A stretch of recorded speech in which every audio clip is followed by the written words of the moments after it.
Hey everybody, it's Tim Hinton, the Beast of the Marching Arts. I'm the host of the Marching Roundtable podcast, and I'm here with my partner Steve, who does a podcast called Phantom History. Hello, everybody. So, Glassmen alumni, we're so sorry to hear of the loss of G. West. I know it's been a hard week for a lot of you, and it reminded me of the podcast that we did with Glassmen alumni about the Corps, and during that conversation we talk about G. West and the very cool story of Sarah, the G. West ghost, the Glassmen Ghost.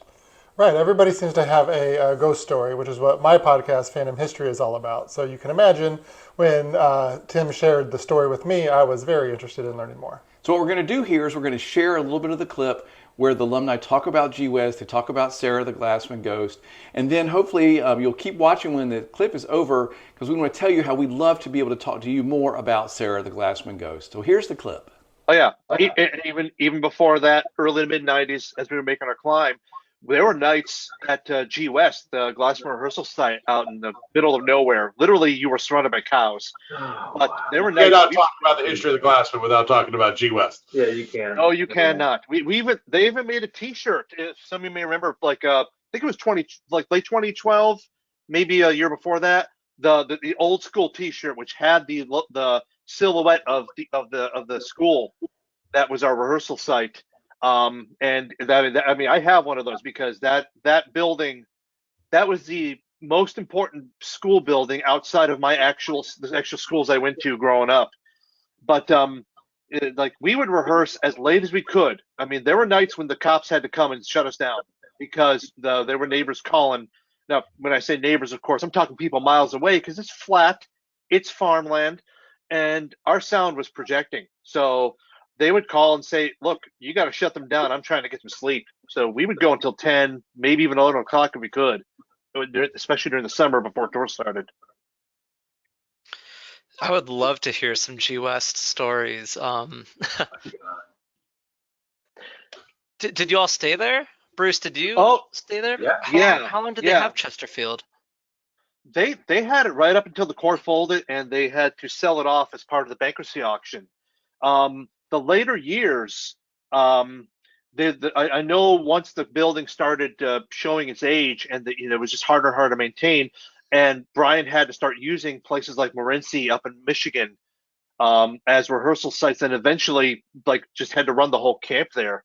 Because when I came back for a short to visit in '09, and this was one of the last years that the Corps made finals and actually moved up to a 10th place again. They were rehearsing at Morenci High School, but they would bus back to the Corps Hall and stay there. But during the winter months, because the heat just wouldn't work. Yeah, the heat just wouldn't work. They just had to run rehearsals somewhere else. And like I said, Morenci was usually where they ended up. And it was haunted. Let's not forget about Sarah. Oh yeah. Yes. Sarah was the official. Everybody who watched Glassman knows about Sarah. She had her own Facebook page and something like that too. Sarah does have her own Facebook page. That's right. Yeah. And I never had any Sarah incidents, but there are stories left and right. And there's also the question of who was Sarah? Why was she the Glassman Ghost? Why was she the G West Ghost? Was she a member of the Corps? Did she go to school there? And did something? I always heard they found her gravestone was in the cemetery. That was at least the story that was told to me. Yeah, I heard that too. I never saw it, and I've been to that cemetery because it's right across the road from G West. Yeah. So. Yeah, we were sure to not wander alone by ourselves through the kind of spooky staircases that had all the cobwebs. There was this old giant axe that was hanging down. That was from the haunted house. Yeah, they used to have a haunted house out of there. Up until how long there was a haunted house still going, Steve, Robbie, when you guys were marching? No. Okay. No, but there were people from your generation that I was marching with that were so the stories had gotten passed on. Yeah. The Corps used to run a fundraiser, a haunted house. They would convert the Corps building in Oakshade into a haunted house, and it was really cool because the ending of the haunted house tour, they had a Christine car. For those of you that know Stephen King, it was the front half of a car with the headlights working, and they would rev it up. They had an engine sound, and they would push it towards the people coming through the door as if Christine was about to run them over. And people talked about that for forever. The effect that had on them. That was the best effect of that haunted house. And unfortunately, they had to stop doing it because it was just too much wear and tear on the building itself. But that was one of the major fundraisers at the core, outside of bingo and the Monte Carlo fundraisers that they used to do, which is like poker weekends twice a year that the core could do per Ohio laws for a nonprofit. Okay, I have to jump in a minute and just say, okay, so you guys were talking about a ghost named Sarah that was in the building. I want to make sure I'm understanding this. Yes. Did anybody ever see this ghost, and how do we know her name? It was an urban legend. Like, everybody knew about Sarah. Like, it was like when you showed up and participated in that, like, you heard stories about. I don't know if any of them are true, but everybody knew about Sarah.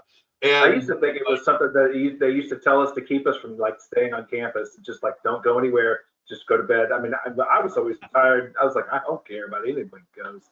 You couldn't wake me up if you wanted to at the end of those days. So there are Sarah sightings that I heard about all the time in the building, but like I said, it was always third person. It's like, I heard blah blah blah saw Sarah, or I heard something in the night. It must be Sarah. And so she was the resident ghost of the building. But I'm like, personally, never saw her, never heard her, and I think it's just because I'm one of those people that just doesn't believe in the supernatural. But doesn't mean that she didn't exist to some people. So this is the first time I've ever heard of a drum corps having a ghost. Like, I think this is he has really a cool. Facebook page. What'd you say, Steve? He has a Facebook page. Yeah, Sarah Glassmen Ghost is like, it's a thing. Somebody, like, she does. All right. Well, I'm gonna go away and Google that real quick and look. Matt, you haven't said anything yet. Do you want to start telling any stories from your time? Well, we were talking about Sarah stuff, and kind of an indirect, like what they were saying. I think it was my second year marching, and apparently the guard captain was kind of riffing on the whole Sarah thing, and all this is a bunch of baloney, blah blah blah blah blah. Water shut off the rest of the camp. Yep. Don't mess with Sarah. Don't mess with Sarah. I think they eventually got it. I think they eventually got it back later, like Saturday night. But water was shut off from like Friday night until like Saturday afternoon because she was like apparently making fun of Sarah. And that was my second year, I think. And it was like, okay, I guess the rumors are true. Don't mess with Sarah. Hey everybody, I hope you enjoyed watching that clip. It was really good stories about Sarah. It was a good story, and everybody has a ghost story, and I am a collector of ghost stories through Phantom History, the podcast. So I am here to ask, if you have a story about Sarah, the Glassmen Ghost, and you want to share your story with me, send me an email at steve@phantomhistory.com and check out my podcast at phantomhistory.com. That's right. And if you're ever in the Tampa, Florida area, Steve and I have opened a paranormally themed bed and breakfast, which is where we're sitting right now, called the Phantom History House. So there's links to all these things where this video is located. Hope you'll check it all out. Again, thanks for watching. Glassmen, hope we'll hear from you with more stories about Sarah.